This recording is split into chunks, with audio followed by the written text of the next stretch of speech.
Hello दोस्तों, नमस्कार। गायत्री विद्या मंदिर उच्च माध्यमिक विद्यालय सांचौर ऑनलाइन क्लासेज में आपका स्वागत है। आज हम कक्षा 8 सामाजिक विज्ञान का जो टॉपिक है कानूनों की समझ, और उसमें हम पढ़ रहे हैं नए कानून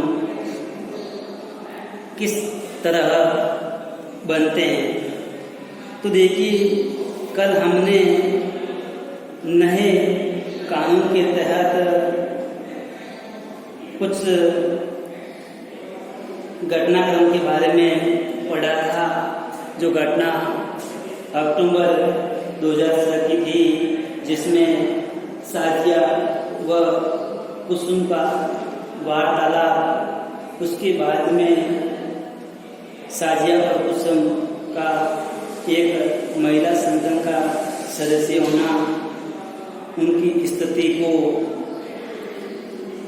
बताना। इसके अलावा 1990 के दशक में अलग अलग संगठनों ने विभिन्न मंचों के माध्यम से एक नए कानून बनाने की मांग उठती रही। 1999 में वकीलों, कानून के विद्यार्थियों व समाज वैज्ञानिकों के संगठन आदि ने राष्ट्रवादी चर्चा के बाद घरेलू हिंसा रोकथाम सुरक्षा विधेयक का खाका या मसौदा तैयार किया। इस विधेयक को बहुत सारे लोगों को पढ़ाया गया। इसके अलावा घरेलू हिंसा की परिभाषा में शारीरिक, आर्थिक, यौन, मौखिक तो भावनात्मक दुर्व्यवहार को भी शामिल किया जाना चाहिए था। इसके अलावा साझा घरेलू दायरे में रहने वाली किसी भी महिला को इस कानून के तहत रखा जाना चाहिए। उन्हें साझा मकान से भी अलग नहीं किया जा सकता। इसके अलावा आज हम पढ़ेंगे विचार विमर्श के लिए अलग अलग संस्थानों के साथ बैठ के की गई। तो देखिए, महिला संघर्ष जो अपने अलग अलग संगठनों के माध्यम से अपनी मांग के लिए आंदोलन कर रहे हैं। तो देखिए, महिला आंदोलन घरेलू हिंसा पर एक नया कानून चाहता है।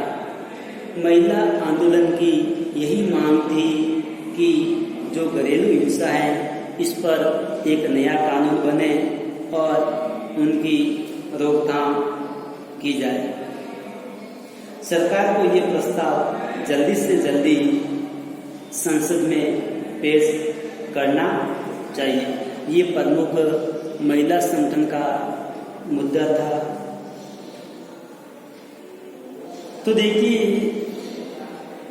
कहीं महिला संगठनों व राष्ट्रीय महिला आयोग ने संसदीय जो स्थायी समिति है, उन स्थायी समितियों को अपने सुझाव भी दिए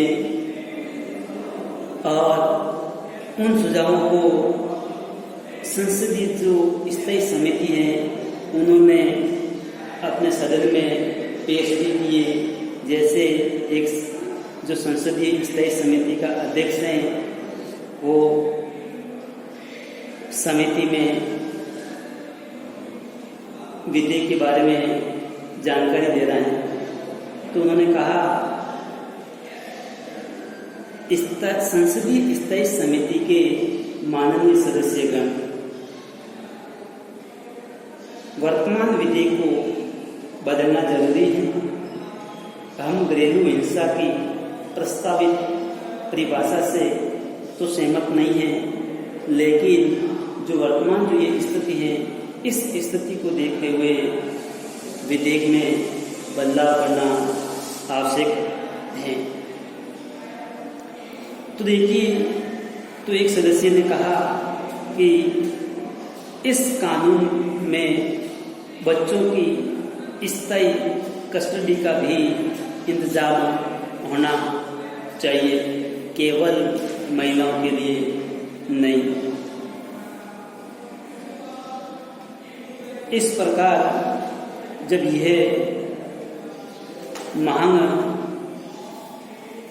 संसद तक पहुंची, तब अंत में यहाँ आखिरकार 2002 में ये विधेयक संसद में पेश कर दिया। तो जब इस विधेयक को संसद में पेश किया, लेकिन महिला संगठन इससे संतुष्ट नहीं थी, क्योंकि इस महिलाओं के वार्तालाप से पता चलता है। देखिए, एक महिला ने कहा कि इस विधेयक में कोई भी वो बात नहीं हो जो हमने सुझाव दिए थे। दूसरी महिला ने कहा कि हमें विधेयक के इस रूप का विरोध करना चाहिए। एक अन्य महिला ने कहा, चलो संवाददाता सम्मेलन बुलाते हैं, साथ ही कंप्यूटर पर एक ऑनलाइन याचिका भी शुरू करनी चाहिए, ताकि इंटरनेट पर लोग तुरंत अपनी अपनी राय दे सके। तो जिस प्रकार जो 2002 में विधेयक संसद में पेश किया था, लेकिन उस विधेयक से महिला संगठन संतुष्ट नहीं थी। कई महिला संगठनों व राष्ट्रीय महिला आयोग ने संसदीय स्थायी समिति को अपने सुझाव थे वो भी सौंप दिए। इस प्रकार जब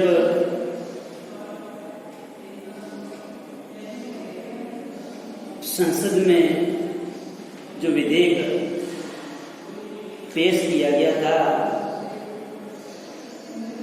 उस विधेयक को दिसंबर 2002 में स्थायी समिति ने अपनी सिफारिशें राज्यसभा को सौंप दी। इन सिफारिशों को लोकसभा में पेश किया गया।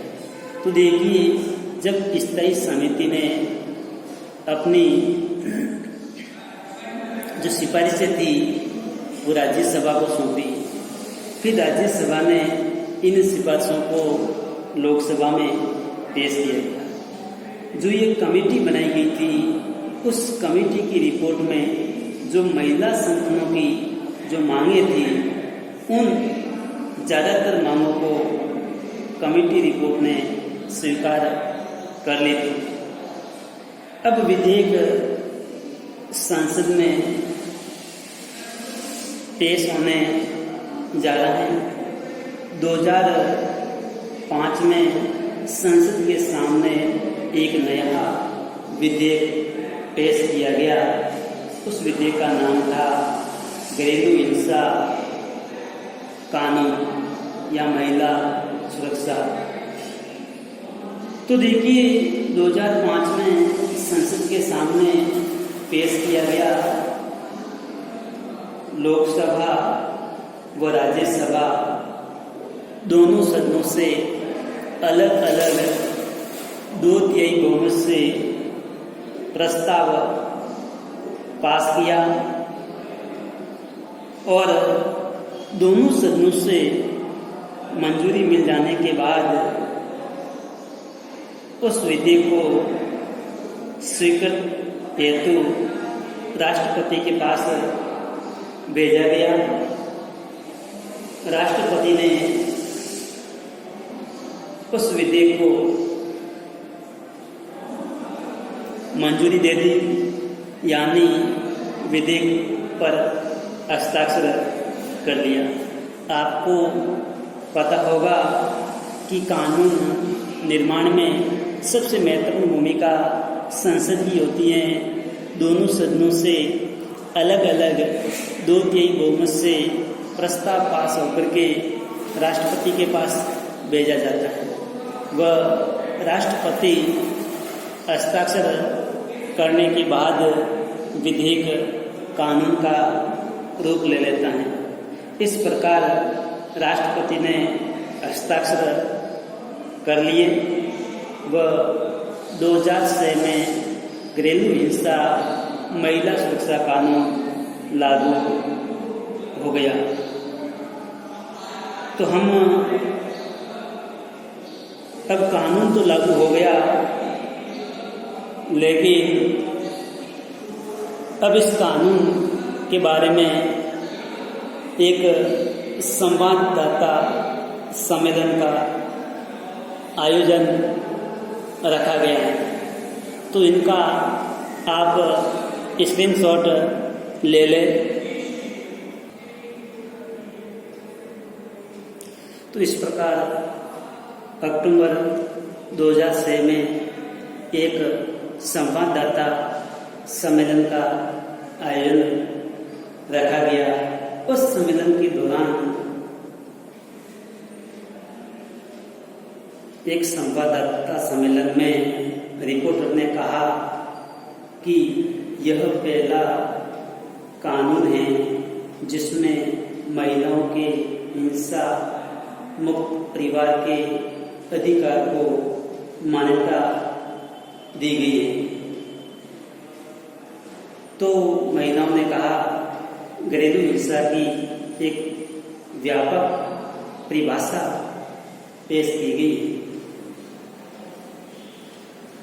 तो रिपोर्टर ने कहा, यह एक दीवानी कानून है जो करोड़ों महिलाओं को राहत प्रदान करेगा। बहुत सारी पत्नियों, माताओं, बेटियों, बहनों आदि को अपने घरों में हिंसा से मुक्ति मिलेगी। तो एक रिपोर्टर ने कहा, ये कानून इतना महत्वपूर्ण क्यों है? तो महिला आंदोलन के सदस्य ने कहा कि यह कानून एक बहुत महत्वपूर्ण कदम है। यह कानून एक साथ साझे मकान में रहने के लिए महिलाओं के अधिकार को मान्यता देता है। महिलाएं किसी भी तरह की हिंसा के खिलाफ सुरक्षा का आदेश प्राप्त कर सकती है। महिलाएं अपने इलाज व अन्य खर्चों के लिए आर्थिक सहायता भी प्राप्त कर सकती है। तो देखिए, जब ये महिलाओं का कानून बना तो महिलाएं बहुत खुश हुई। उन्होंने कहा कि अब हमारा जो अधिकार है या जो हक है वो मिल गया है। हम मकान में रह सकते हैं व हिंसा के खिलाफ हमारे को सुरक्षा भी मिल सकती है। इसके अलावा महिला के इलाज के लिए या अन्य किसी प्रकार का जो खर्च है उसके लिए आर्थिक सहायता भी अब प्राप्त कर सकते हैं। अब आपस में दो महिलाएं बातें कर रही हैं। एक महिला ने कहा, अब एक और लंबा सफर शुरू होता है।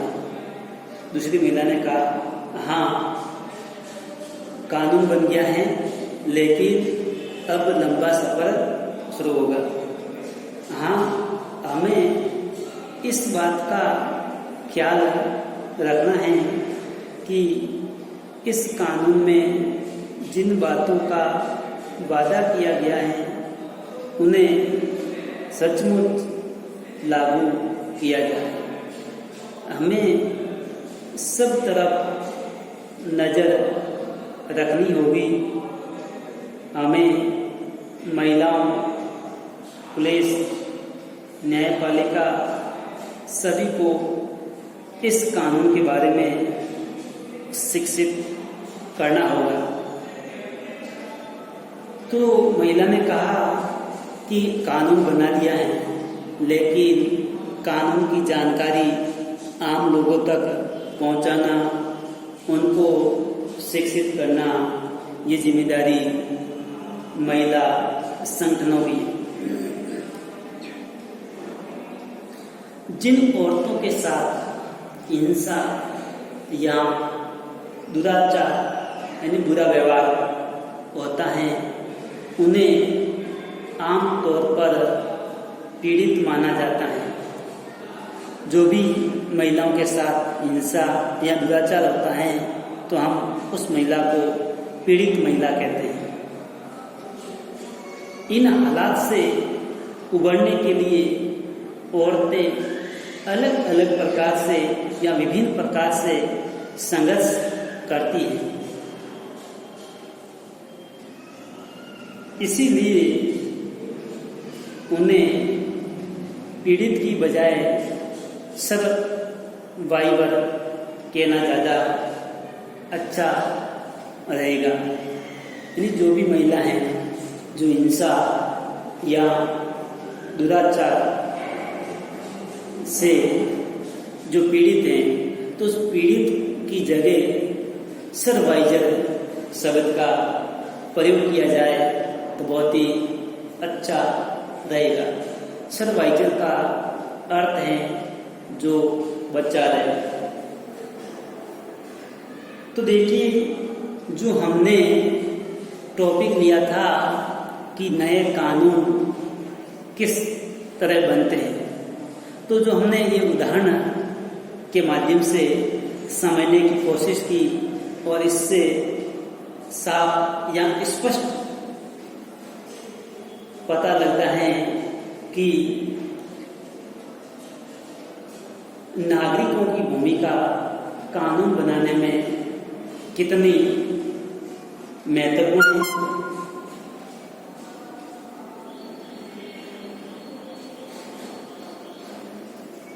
वे जनता की चिंताओं को कानून के दायरे में लाने के लिए संसद की मदद कर सकते हैं। तो इस प्रकार अपन कह सकते हैं कि कानून निर्माण में जनता या नागरिकों की एक महत्वपूर्ण भूमिका होती है। वे ही कानून को जो कानून के दायरे में लाने के लिए संसद की मदद करते हैं। यह यहाँ प्रत्येक कानून प्रक्रिया में प्रत्येक चरण में नागरिकों की आवाज़ बहुत मायने रखती है। ये आवाज़ टेलीविज़न, रिपोर्ट, अखबारों के संपादकीयों, रेडियो प्रचारणों व आम सभाओं के माध्यम से सुनी जा सकती है या व्यक्त की जा सकती है। तो अपन कह सकते हैं कि जो कानून प्रक्रिया है ये जनता की आवाज़ टेलीविज़नों के माध्यम से, अखबारों के माध्यम से, रेडियो के माध्यम से सुनी भी जाती है व व्यक्त भी की जाती है। इन सारे संचार माध्यमों के जरिए सुनी या व्यक्त की जा सकती है। इन सारे संचार माध्यमों के जरिए संसद का जो काम है वो ठोस व पारदर्शी तरीके से जनता के सामने आता है। तो देखिए, जिस प्रकार हमने पढ़ा कि नए कानून किस तरह बनते हैं तो आपको स्पष्ट रूप से समझ में आ गया होगा कि नए कानून बनाने में संघर्ष करना पड़ता है। लोगों की मांग के अनुसार ही नए कानून का निर्माण संसद करती है। धन्यवाद।